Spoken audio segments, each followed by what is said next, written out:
창세기 16장 1절로 14절의 말씀, 우리 드라마 바이블 통해서 말씀을 들으시면서 하나님께서 내게 어떤 말씀을 주시는지 하나님 음성에 귀 기울이시는 시간 되시기 바랍니다. 아브라함의 아내 사라는 출산하지 못하였고 그에게 한 여종이 있으니 애국 사람이요 이름은 하갈이라. 사라가 아브라함에게 이르되 여호와께서 내 출산을 허락하지 아니하셨으니 원하건대 내 여종에게 들어가라. 내가 혹 그로 말미암아 자녀를 얻을까 하노라. 아브라함이 사라의 말을 들으니라. 아브라함의 아내 사라가 그 여종 애국 사람 하갈을 데려다가 그 남편 아브라함에게 첩으로 준 때는 아브라함이 가나안 땅에 거주한 지 10년 후였더라. 아브라함이 하갈과 동침하였더니 하갈이 임신하매 그가 자기의 임신함을 알고 그의 여주인을 멸시한지라. 사라가 아브라함에게 이르되 내가 받는 모두 당신이 받아야 옳도다. 내가 나의 여종을 당신의 품에 두었거늘 그가 자기의 임신함을 알고 나를 멸시하니 당신과 나 사이에 여호와께서 판단하시기를 원하노라. 당신의 여종은 당신의 수중에 있으니 당신의 눈에 좋을 대로 그에게 행하라. 하매 사라가 하갈을 학대하였더니 하갈이 사라 앞에서 도망하였더라. 여호와의 사자가 광야의 샘물견 곧 술길 샘 곁에서 그를 만나 이르되 사라의 여종 하갈아, 내가 어디서 왔으며 어디로 가느냐? 나는 내 여주인 사리를 피하여 도망하나이다. 내 여주인에게로 돌아가서 그 수하에 복종하라. 내가 내 씨를 크게 번성하여 그 수가 많아 셀 수 없게 하리라. 내가 임신하였은즉 아들을 낳으리니 그 이름을 이스마엘이라 하라. 이는 여호와께서 내 고통을 들으셨음이니라. 그가 사람 중에 들나귀같이 되리니 그의 손이 모든 사람을 치겠고 모든 사람의 손이 그를 칠지며 그가 모든 형제와 대항해서 살리라. 하갈이 자기에게 이르신 여호와의 이름을 나를 살피시는 하나님이라 하였으니 이는 내가 어떻게 여기서 나를 살피시는 하나님을 배웠는가? 이러므로 그 샘을 부엘라헤로이라 불렀으며 그것은 가데스와 베레 사이에 있더라. 아멘. 얼마 전에 고등학생 아들하고 이런저런 이야기를 하다가 제가 그렇게 물어봤습니다. 아빠가 중학교, 고등학교 다닐 때는 학교에서 공부 못하는 아이들이, 친구들이 차별을 많이 받았는데 지금은 안 그렇지? 제가 그렇게 물어봤어요. 저 때는 정말 그랬거든요. 심각하게 그랬습니다. 저희 때만 해도 이렇게 머리 길이도 막 단속하고 막 이렇게 했을 때인데 공부 잘하는 애가 머리가 조금 기르는 건 선생님들이 봐주고 공부 못하는 애가 머리 기르면 막 가위 갖고 와서 막 머리 자르시고 그랬거든요. 저는 이제 요즘에 안 그런 줄 알고 우리 아들한테 물어봤더니 우리 아들 녀석 하는 얘기가 아빠 요즘에도 차별 많아요 학교에 그러더라고요. 그래서 제가 깜짝 놀랐어요. 여러분 우리가 살아오면서 이런저런 차별을 받고 우리 삶을 살아갑니다. 저는 차별당한 제일 큰 경험은 아무래도 미국에서 살 때 외국인으로서 받는 그 차별이 잊을 수가 없죠. 그러니까 똑같이 저도 미국에서 특히 목회할 때는 급여를 받고 세금 다 내고 이렇게 살았는데 그 외국에 나갔다가 들어오려고 그러면 미국 사람들 서는 줄 따로 있고 외국 여권 갖고 있는 사람들 서는 줄이 따로 있는데 줄의 길이가 엄청 달라요. 자기네 사람들 우대하는 거죠. 그럴 때는 화가 나더라고요. 아니 그럼 나한테 세금을 좀 덜 가져가든지 왜 세금은 다 받으면서 이렇게 홀대하나. 나도 정당하게 취업비자를 받아서 지금 미국에서 살고 있는데 하는 생각을 했던 적이 있고요. 그런 건 약과죠. 양반이에요. 특히 이 아시아 사람들은 피부색 자체가 외모 자체가 두드러지잖아요. 그러니까 이 백인들이나 흑인들하고 다르게 굉장히 차별을 받습니다. 그러니까 심지어는 미국 안에서 가족끼리 여행을 하는데 공항에서 이제 저희 여행 갔던 곳에서 제가 살고 있던 워싱턴 DC로 돌아가는 비행기표를 이제 찾으려고 발권하려고 서 있는데 직원이 한참 이걸 두들기면서 갸우뚱갸우뚱 하면서 표를 안 주는 거예요. 그래서 뭐가 문제냐 물어봤더니 제가 그 사람이 그러는 거예요. 너 한국 가는 표가 안 떠서 지금 한국 가는 표를 찾고 있다고. 저는 미국에 살고 있는데 단지 한국 사람 여권을 가졌다는 이유만으로 한국에 언제 가는지 그 표를 찾느라고 이 사람이 저를 그 앞에 한참 세워놓은 거예요. 선입견이죠. 그런 일들을 참 많이 겪습니다. 제일 안 된 건 어떤 분들이냐면 미국에서 태어난 한인 2세들이에요. 근데 계속 평생을 질문을 받습니다. Where are you from? 너 어느 나라에서 왔니? 그러면 자기는 미국에서 태어났잖아요. 그러니까 편안하게 대답하는 거예요. I'm from 메릴랜드. 나는 메릴랜드주 출신이야. 이렇게 얘기를 하면 저쪽에서 그렇게 물어보는 거예요. 그게 아니라 너 본래 어느 나라에서 왔니? 이렇게 물어보는 거예요. 이 부분이 미국에서 사는 한인 2세들에게는 너무 큰 상처인 거예요. 자기는 미국에서 태어났고 한 번도 다른 나라 국적을 가진 적이 없는데 평생을 살면서 너는 어느 나라 사람이냐는 질문을 받는 거예요. 심지어는요, 미국에서 태어나서 미국말밖에 못하는데 너 영어 잘한다는 말을 무지하게 듣는 거예요. 평생. 여러분 지금 이 안에 있는 사람들끼리 집사님 한국말 잘하시네요? 그럼 이거 놀리는 말이잖아요. 여러분 평생 그 말을 듣는다고 생각해 보세요. 어디 가서 무슨 얘기만 하면 야, 너 어디서 태어났어? 너 어디서 영어 배웠어? 왜 이렇게 영어를 잘해? 아니 영어밖에 못하는 사람한테 왜 이렇게 영어를 잘하냐 그러면 어떡해요? 이런 인종차별이 요즘에 더 심해지는 것 같아요. 저는 그게 상처가 많이 됐어요. 어디 가면 영어도 못하고 피부 색깔도 다르다는 이유만으로 그러니까 괜히 안 받아도 되는 불이익을 받는 것 같은 이런 그런 기억들이 미국에서 6년 살았던 동안에 꽤 여러 번이 있습니다. 그러니까 한 번은 전화를 1시간을 통화를 하는 거예요. 우리 집에 인터넷을 설치하려고.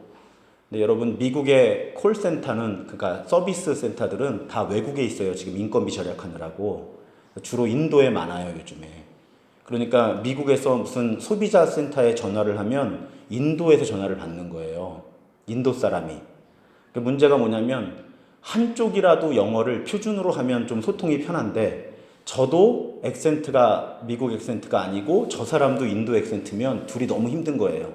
우리 집에 인터넷 설치해달라는 전화를 1시간을 하는데 마침 그때 아내하고 아이는 방에서 자고 있었어요. 주일 낮에 교회 다녀와서. 자괴감이 들더라고요. 그 전화를 끊고. 내가 이렇게 살아야 되나? 그런 자괴감이 굉장히 근데 그 순간은 잊혀지지가 않을 거야, 아마 평생. 내가 왜 여기 와서? 부르심이라 왔죠. 근데 내가 이렇게 집에 인터넷 선 하나 설치하는 걸 가지고 1시간 동안 이렇게 고생을 할 만큼 여러분 근데 제가 표준보다 영어 잘하는 거거든요. 근데도 그런 거예요.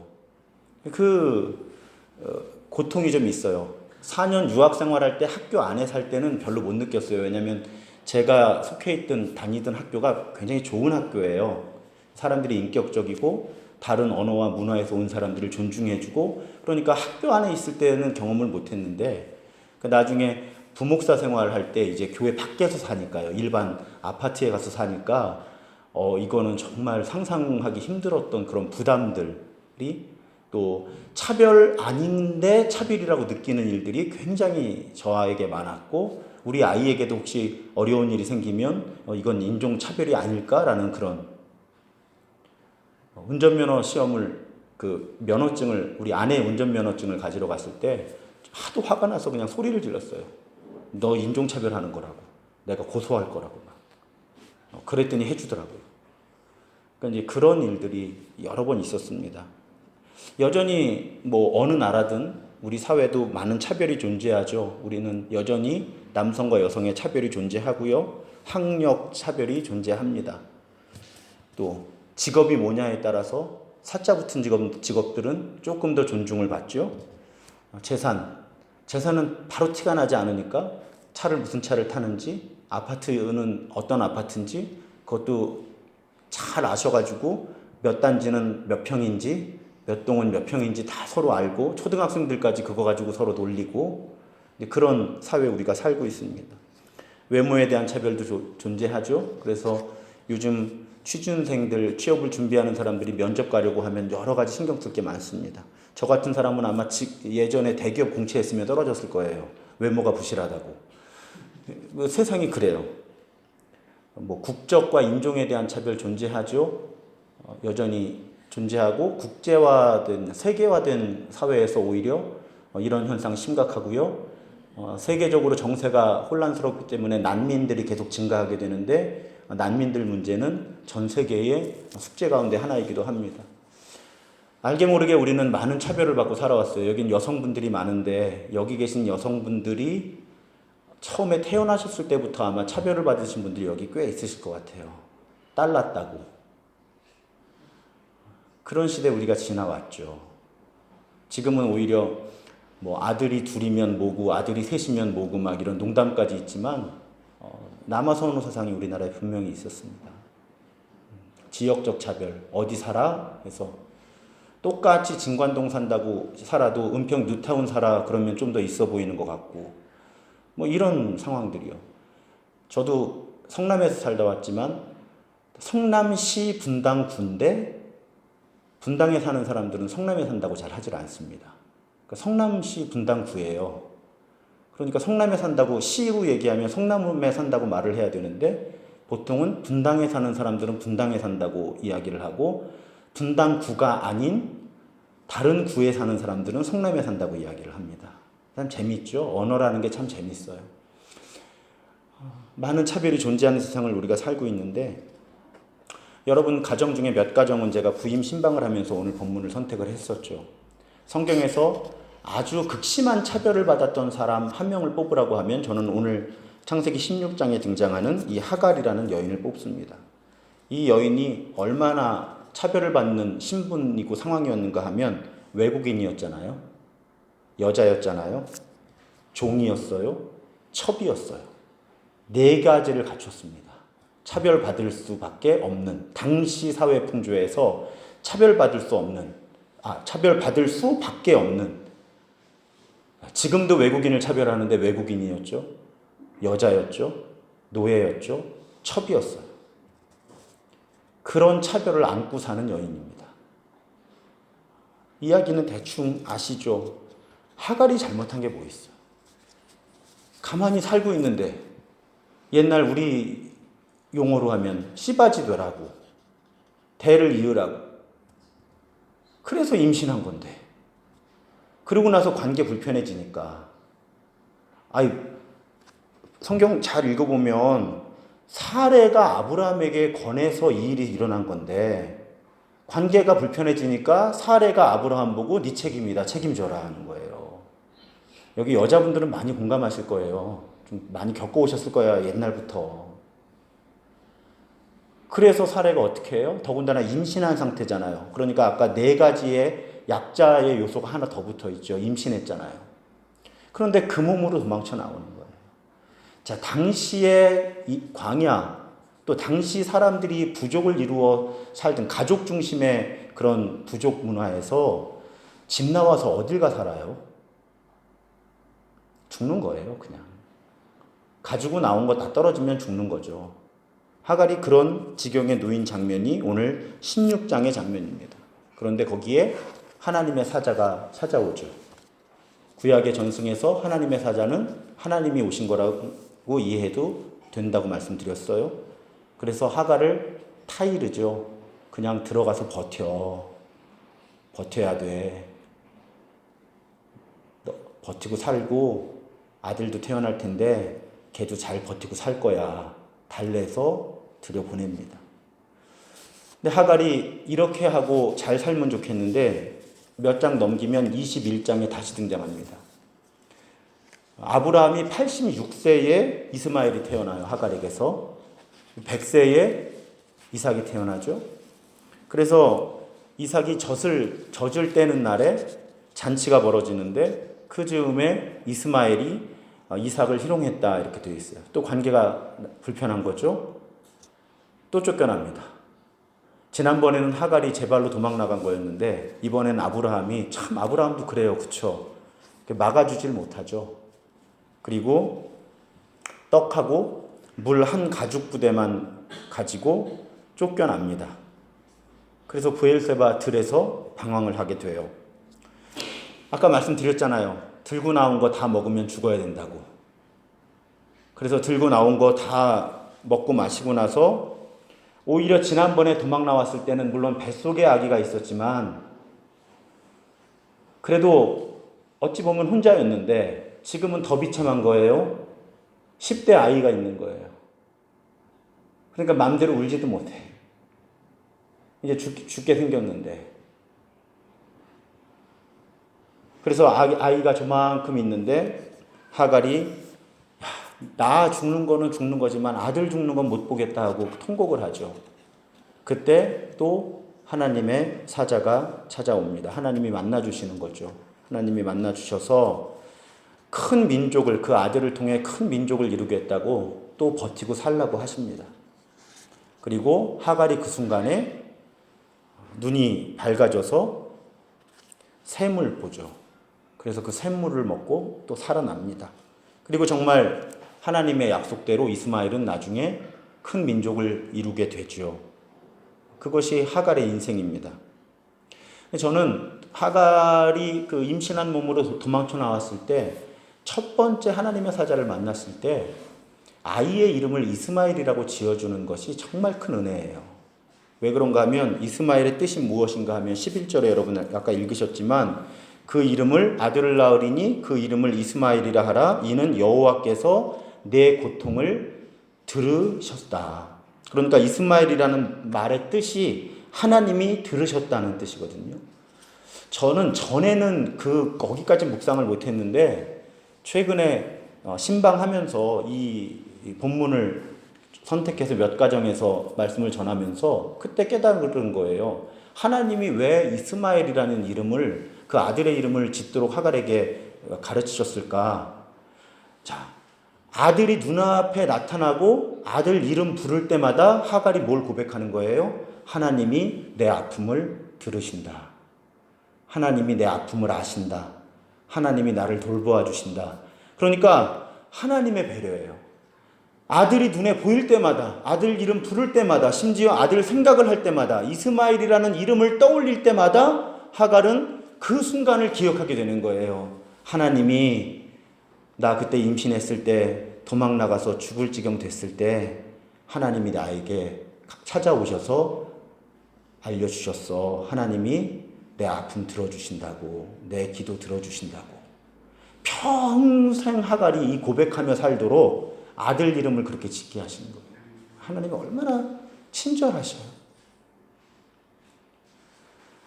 그래서 이 하갈이 너무 감사해서 그 옆에 있던 샘의 이름을 브엘라 헤로이라고 붙이죠. 브엘라 헤로이라는 말의 뜻은 여러분 성경에도 이렇게 각주가 되어 있을 텐데 나를 살피시는 살아계신 분의 우물이다. 그러니까 하나님이 살아계신데 그 하나님이 나를 보살펴 주신다라는 그 고백을 담아서 그 샘의 이름을 붙이게 됩니다. 자, 사람들로부터 특히 가족이죠, 사실은. 그렇잖아요. 사레한테 어떨지 모르겠지만 저는 아브라함이 참 같은 남자로서 좀 민망해요. 하갈의 인생에 아브라함이 왜 이랬을까? 그런데 어찌 보면 아브라함이 남편이고 아이 아빠잖아요. 그런데 그런 상황 속에서도 차별당했던 이 불쌍한 여자를 하나님은 차별하지 않으셨다는 거죠. 그러니까 아브라함과 사레와 이삭만 사랑하신 것이 아니라 그들로부터 차별당하고 버림받은 하갈과 이스마엘도 하나님이 보살펴 주셨고 하나님이 함께 해 주셨다는 거예요. 그래서 여러분 성경에 하나님은 차별하시는 하나님이 아니십니다. 제가 자주 인용하는 맥락의 말씀인데 출애굽기 22장에 보면 제가 굉장히 경계해서 새기는 말씀이 있어요. 22장 21절부터 23절에 보면 너는 이방 나그네를 압제하지 말며 그들을 학대하지 말아라.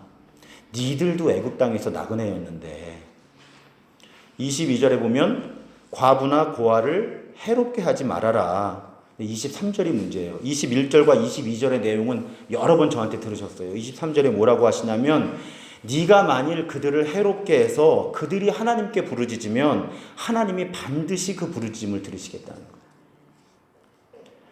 요 23절까지 잘 읽어야 됩니다. 그러니까 하나님은 차별하지 않으실 뿐만 아니라 다른 누군가를 차별해서 그 차별당한 사람이 하나님께 그 억울함을 호소하면 하나님이 들으시고 갚아주신다는 거예요.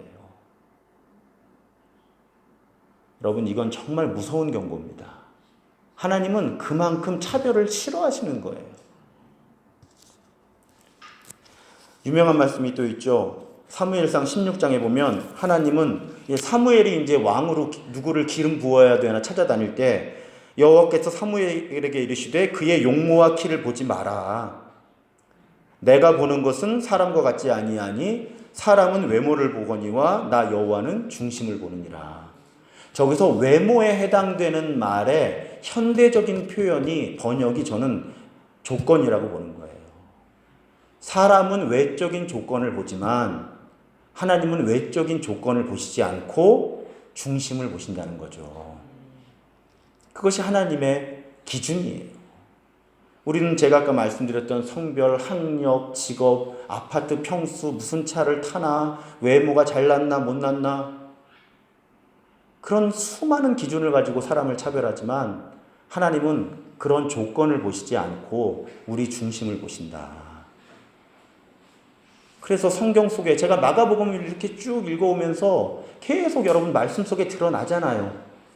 하나님이 어떤 분이신지 예수 그리스도를 통해서 분명하게 드러납니다. 여러분, 당시 구약의 수많은 종교 지도자들이 사람들을 다 차별할 때 세리야, 죄인이다, 창녀다 다 차별할 때 예수님은 죄인들의 친구가 되어주셨잖아요. 죄인들하고 밥 먹으셨잖아요. 예수님은 그런 분이었고 하나님이 그런 분이시니까 예수님이 이 땅에 오셔서 그런 삶을 살아가셨다는 겁니다. 마태복음 21장에 보면 예수님이 심지어 이런 말씀도 하셨어요. 내가 진실로 진실로 너희에게 이르노니 세리들과 창녀들이 너희보다 먼저 하나님의 나라에 들어갈 것이다. 여기 너희가 누구냐면요, 이 대화를 하고 있는 장소가 성전이고요, 이 대화에서 너희라고 부르는 대화의 상대자들이 대제사장들과 백성의 장로들이에요. 그러니까 당시 성전에서 최고의 종교 지도자들과 이 사회 지도자들을 대상으로 해서 세리와 창녀들이 너희보다 먼저 하나님의 나라를 누릴 거다라고 예수님이 독서를 퍼부으시는 장면인 거죠. 당시에 이 대제사장들과 장로들이 하나님이 그런 분이야 하고 사람을 차별했단 말이죠. 하나님을 오해한 거예요. 오해도 심각하게 오해한 거죠. 예수님이 오셔가지고 야단을 치신 거예요. 너희들이 그렇게 죄인이라고 부르는 사람들이 너희보다 먼저 하나님의 나라를 들어갈 거다. 하나님은 차별당하는 사람 편이에요. 그렇게 보면 하나님도 차별하시네요. 차별당하는 사람을 편들어 주시는 하나님이에요. 이건 성경 전체에 일관되게 드러납니다. 성경 전체에. 그래서 우리가 지금까지 살아오면서 또 오늘날에도 어떤 이유로든 차별당할 때 하나님은 나를 또 우리를 차별하는 사람들보다 내 편에 서주신다. 차별당하는 사람 편에 서주신다는 사실을 우리는 충분한 성경의 근거를 통해서 확인할 수 있다는 거죠. 단지 우리가 이것을 잘 깨닫지 못하니까. 그래서 어려운 거예요.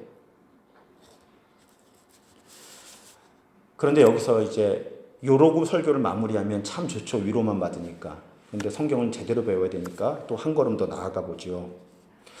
자, 아까 예수님하고 싸웠던 대제사장들과 장로들을 보세요. 하나님은 차별하지 않으셨는데 종교 지도자들은 차별한 거예요. 우리식으로 말하면요, 우리 오늘 말씀은 심각하게 받아들여야 되는 것이 하나님은 나를 차별하지 않으시는데 나는 다른 사람을 차별하고 살아요. 당시 종교 지도자들이 그랬다는 건 오늘 우리도 그럴 수 있다는 뜻이죠. 그래서 우리는 제일 힘들었던 게 뭐냐면요, 제가 아까 미국에서 인종차별 당했던 얘기 말씀드렸잖아요. 백인들에게 그런 대접을 받을 때도 의아하지만 흑인들에게 차별받을 때가 굉장히 마음이 복잡해져요. 왜요? 흑인들이 인종차별을 당해온 사람들이잖아요. 여전히 본인들은 인종차별을 당하고 있다고 주장을 하잖아요. 그런데 왜 아시아 사람을 차별해요? 거기서 제가 뭘 느꼈는가 하면요. 이 세상을 지금 지배하는 원리가 뭐냐면 내가 차별을 당하면 이 차별의 원리를 그대로 다른 누군가에게 되갚아주는 힘이 이 땅에 가득해요, 지금. 그리고 그걸 정당화하는 거예요. 그렇게 푸는 거예요. 그런데 하나님의 법칙은, 하나님 나라의 법칙은 그렇지 않다는 거죠. 그래서 제가 오늘 말씀의 전반부에서는 우리 하나님이 차별하지 않으시는 하나님이기 때문에 우리는 차별받지 않아도 된다. 차별 때문에 기죽지 않아야 된다는 말씀을 드렸다면 이제부터 나누고자 하는 말씀은 그런데 우리가 차별의 피해자인 동시에 너무나 쉽게 가해자가 되거든요. 그 부분에 깨어 있어야 한다는 것이죠. 그래야 특히 이 공동체가 살아요. 재밌는 실험을 하나 해볼까요? 근데 여긴 사람이 너무 적어서 또 너무들 잘 아셔서 어려워요. 교회에서 이렇게 질문해보는 거예요. 집회 같은 거 하면 여러분 중에 혹시 교회에서 상처 받아보신 분 계시면 한번 조용히 이렇게 손들어 보시라 그러면 많이들 들어요. 그럼 내리시라 그런 다음에 눈 감고 이 중에 교회에서 남 상처 줘본 경험이 있으신 분 손들어 보라 그러면 상당히 적은 숫자가 들어요. 아예 안 들거나. 보세요. 그러면 교회는요, 일부의 소수 정예 특공대가 상처만 주고 다니는 건가요? 한두 명이? 아니에요. 내가 받은 상처는 분명하게 아픈데 내가 남에게 상처 주는 건 깨닫지도 못하는 거예요. 이건 제가 여러 번 실험해 봤는데 어느 교회나 똑같아요. 상처 받아본 경험이 있냐 그러면 정말 당당하게 의기양양 난 피해자야 하고 이렇게 하는데 상처 줘본 경험이 있는 사람 손들라 그러면요, 안 들어요 별로. 우리는 누구나 다 나는 차별의 피해자라고 생각을 해요. 그런데 내가 알게 모르게 내가 차별받아왔고 이 사회 분위기가 차별하는 분위기 가운데 나도 누군가를 차별해왔다는 의식은 잘 갖지 못하는 거죠. 한번 잘 생각해 보세요, 여러분. 나에게는 어떤 차별이 존재하나. 이 중에 특히 남자분들은, 자, 여러분 이 안에 계신 남자분들 중에 성차별에서 자유로운 분은 문화적으로 볼 때는 거의 없다고 보셔야 됩니다. 그러니까 어디 가서 나는 성차별 안 하는 사람이에요 이렇게 말씀하시면 안 돼요. 안 돼요. 그냥 겸손하게 인정해야 돼요. 저도 그런 의식이 좀 있습니다. 바로 잡아야죠 하고 얘기하셔야지. 저도 그렇거든요. 자, 여러분 공부 소위 말하는 누가 하버드 나왔대, 서울대 나왔대 그러면 그것 때문에 사람 다르게 보시나요? 안 보시나요? 아니 그냥 속으로 생각해 보시라고요. 정직하게. 여러분 누가 의사다 하는 거 하고 그냥 그런 거 해요 할 때 여러분 사람 어떻게 보세요? 전 정말 재밌는 게 똑같은 목사인데 목사라 그러는 거 하고 신학교에서 가르친다고 그러는 거랑 교인들이 다르게 봐요. 정말 재밌어요. 의식들이. 자, 여러분 아파트 어디 산다 그러면 거기 50평짜리인데 이러면서 그런 생각 안 하시나요? 안 하시면 괜찮아요. 외모에 따라서는 유치부 아이들이 잘생긴 전도사님만 좋아해요. 너무 어릴 때부터 걔네들 외모로 사람을 차별하는 게 너무 상처예요. 저는 유치부 설교를 못 가요. 그래서 이원석 전도사님만 좋아해요. 애들을. 여러분 혹시 인종차별 이 땅에 와 있는 외국인 노동자들이나 다문화 여성들에 대해서 이렇게 편견 갖고 생각해 보신 적 없나요? 자, 차별은 알게 모르게 우리 안에 다 스며들어와 있어요. 그래서 우리는 차별하지 않으시는 하나님의 은혜를 구하고 그 은혜로 사는 사람들답게 우리도 차별하지 말고 살아야 하는 거죠.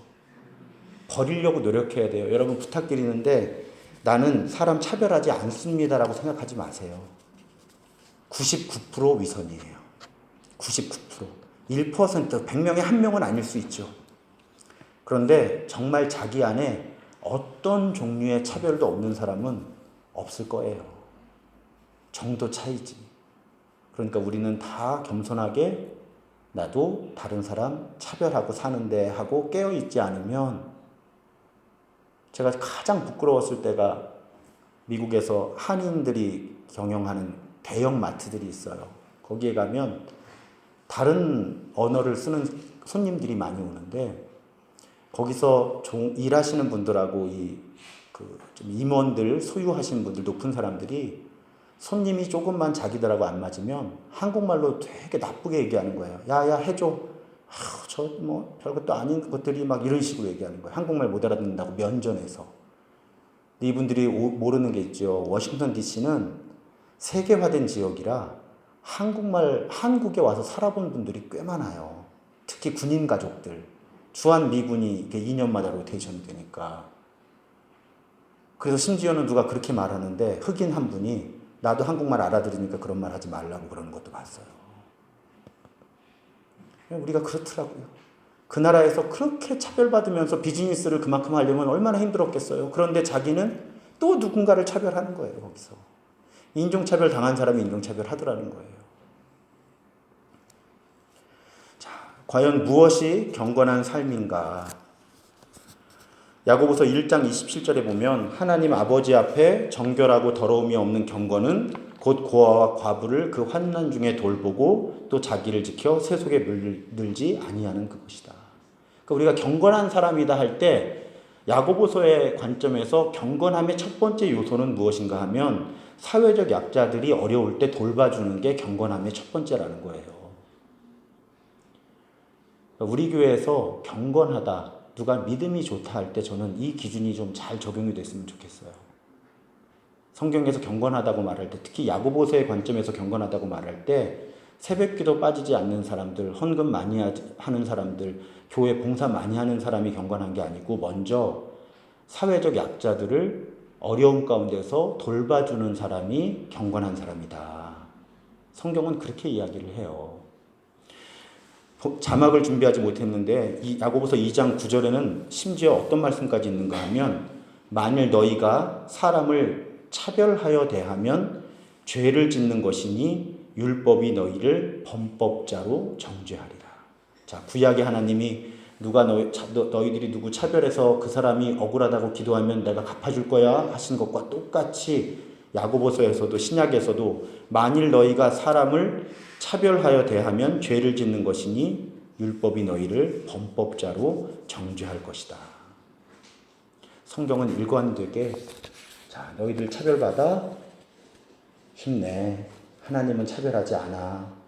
그리고 너희가 차별받고 억울해서 하나님께 기도하면 하나님이 너희 차별하는 사람들 벌 주실 거야 하고 위로해 주시면서, 동시에 그런 너희들이 다른 사람 차별하면 그건 죄야 라고 분명히 알려주신다는 거예요. 그래서 오늘은 우리는 위로와 격려를, 또 위로와 경고를 동시에 받는 것이죠. 동시에 받는 겁니다. 하나님의 말씀은 항상 그래요. 우리 아버지가 이번 추석에 오셔서, 아버지는 아버지예요. 집에서 인터넷이 안 되시는데 저희 집에 오면 인터넷이 되니까 제가 TV로 제 설교를 틀어드렸어요. 귀가 잘 안 들리시니까 그 바로 앞에 의자를 놓고 앉으시더니 설교 4편을 연달아 들으시는 거예요. 한 3시간 걸리더라고요. 주일 오전 설교 2개, 오후 설교 2개. 그리고 한 2시간을 저랑 싸웠어요. 설교가 너무 길다, 어렵다, 교인들은 위로받는 거 좋아한다, 교인들은 이런 설교 좋아한다, 저런 설교 좋아한다. 그래서 이 논쟁을 하다가 제가 마지막에 그랬어요. 아버지, 제 설교 제일 스트레스 받는 건 저예요. 제가 담임 목사예요. 여러분, 조금 여담일 수 있지만요, 설교자들의 굉장히 큰 갈등이 거기 있는 거예요. 저도 설교 30년째 해요, 지금. 29년이죠. 대학교 1학년 때부터 했으니까. 무슨 설교하면 교인들이 아멘하고 좋아하고 많이 오는지 알아요. 제가 그 갈등을 그래도 좀 피해보려고 마가복음 강해를 하는 거예요, 주일날. 왜요? 교인들이 듣고 싶어하는 말만 골라서 설교할까 봐, 저도 교회 키우려고. 그러니까 내가 본문을 고르지 말고 그냥 본문대로 가면 하나님 말씀 그대로 전할 거 아니냐. 그래서 지금 마가복음 강의를 하는 거거든요. 뭐 우리 전영배 목사님도 그렇게 강의를 해오셨지만요. 그러니까 오늘도 차별받아 살아온 우리, 지금도 차별받는 우리를 하나님이 돌봐주십니다 해서 설교 마치면 다 좋아하실 거예요. 근데 그러면 제가 성경을 반만 설교하는 거잖아요. 우리가 차별을 하며 살면 안 된다는 것까지를 하나님은 말씀하시는 거거든요. 그래서 그 설교를, 그 이야기를 나누지 않을 수 없는 거예요. 또 차별을 언제 설교하겠어요? 여러분, 특히 교회는요, 이 세계 교회, 기독교 역사를 보면 교회가 세워진 곳에 차별이 없어졌거든요. 그러니까 영국에 노예제도가 있었어요. 그 노예제도에 아예 그 제도화되어 있어서 제가 본 기록에 보면 국가 수입의 3분의 1 정도를 노예 무역을 통해서 얻었던 시대가 있어요. 영국이. 참 야만적이죠. 그때 영국 사람들이 종교가 뭐였어요? 기독교였던 거예요. 그렇게 아프리카 땅에 가서 짐승처럼 사람들 사냥해다가 그 사람들 팔아서 번 돈으로 11조도 하고 교회도 짓고 그랬던 거예요. 그런데 그때 윌버포스라는 분이, 나중에도 예화로 여러 번 소개할 텐데, 하나님께 받은 소명이 그거였던 거예요. 이분 원래 목사가 되려고 했는데 누가 이렇게 타일러요. 그래서 정치가가 돼서 평생을 노예제도 폐지를 하는데 헌신해요. 온갖 위협과 협박과. 왜요? 국가의 부가 거기서 나오는데. 윌버포스는 성경의 양심에 따라서 하나님은 차별하지 않으시는데 우리가 사람을 사고 팔아서 해야 되겠느냐.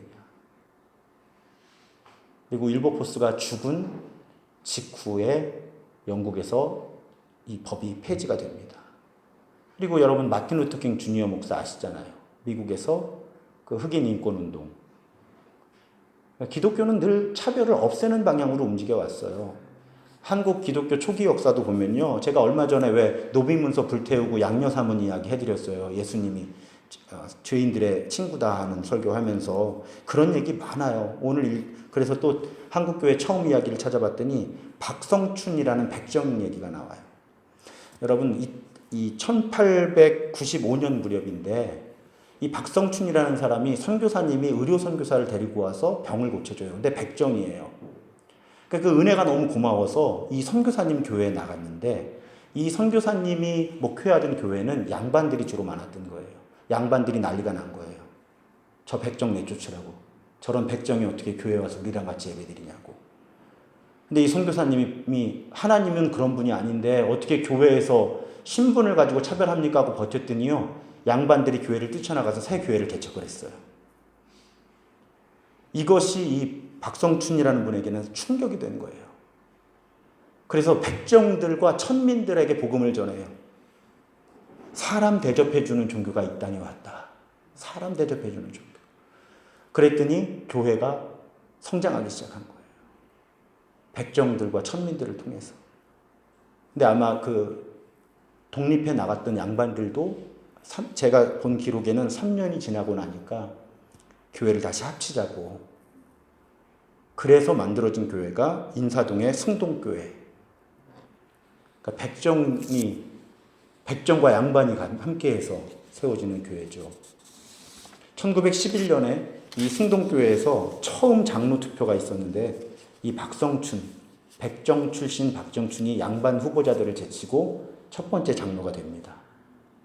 그 내친김에 이분이 백정 차별 정책 철폐 탄원 운동을 했다고 하고 나중에 교계에서 여러 번 이렇게 기록에 등장하는, 그러니까 좀 영향력 있는 분이 된 거죠. 그러니까 여러분, 제가 교회 흐름을 이렇게 보면요. 복음이 들어가는 곳에는 차별이 없어져요. 한국 감리교회는 미국 감리교회보다 여자 목사 안수를 먼저 줬어요. 왜냐하면 미국도 아직 여자 대통령이 안 나왔잖아요. 우리나라는 나왔는데. 그러니까 미국도 사실은 법적으로는 안 그렇지만 성차별이 상당히 큰 거죠.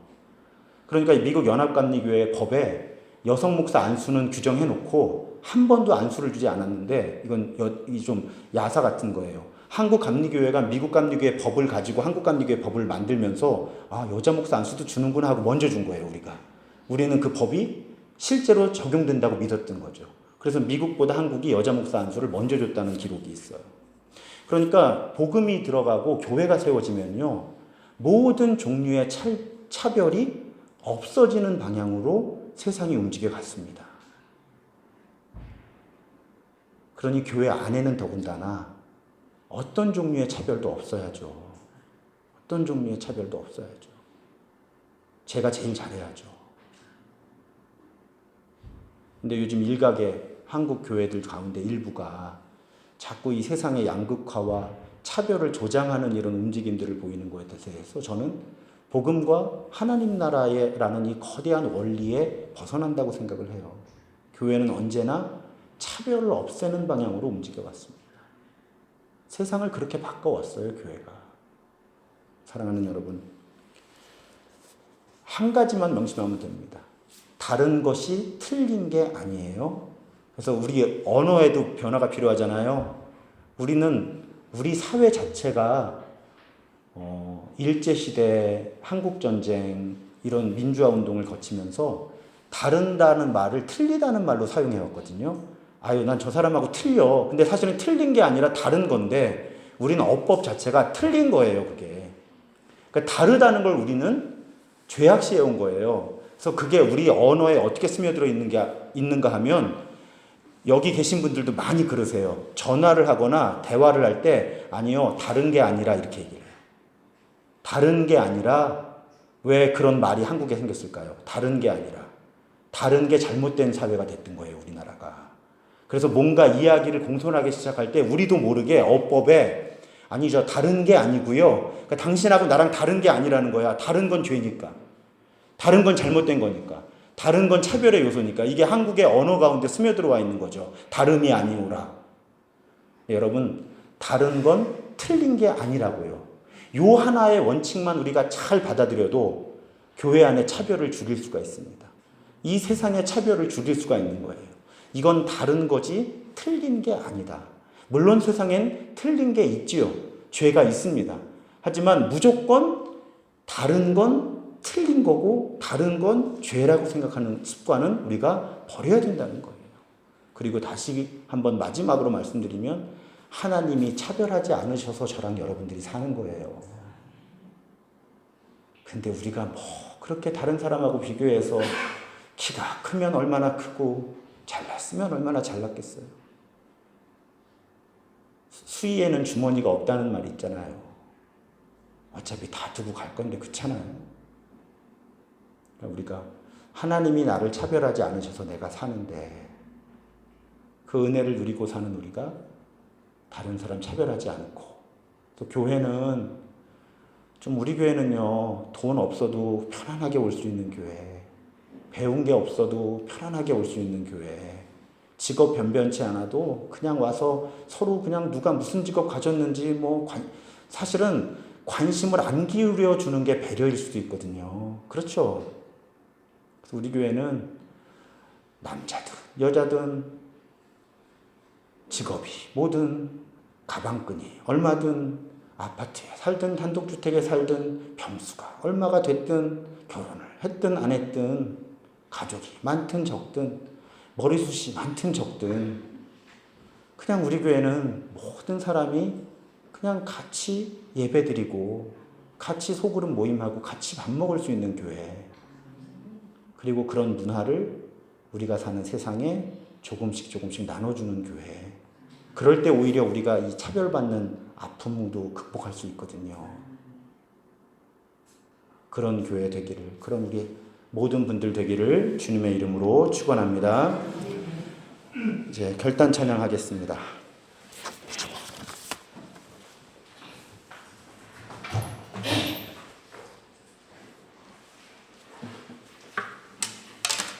어떤 날은 말씀을 좀 줄이고 기도를 더 많이 하는 날이 있고, 어떤 날은 말씀이 좀 긴 날이 있는데 오늘은 설교를 좀 길게 했네요. 여러분, 은혜 아니면 살아갈 수가 없네 찬양하고, 그동안 차별받아왔던 삶을 하나님은 차별하지 않아 오셨으니까 기도 가운데 그 하나님 주시는 위로를 받으시기를, 그리고 우리는 다른 사람을 차별하지 않는 삶을 살기로 결단하시는 그런 시간 되었으면 좋겠고요. 함께 기도하실 분은 앞자리로 오시고 차는 45분에 출발하도록 하겠습니다.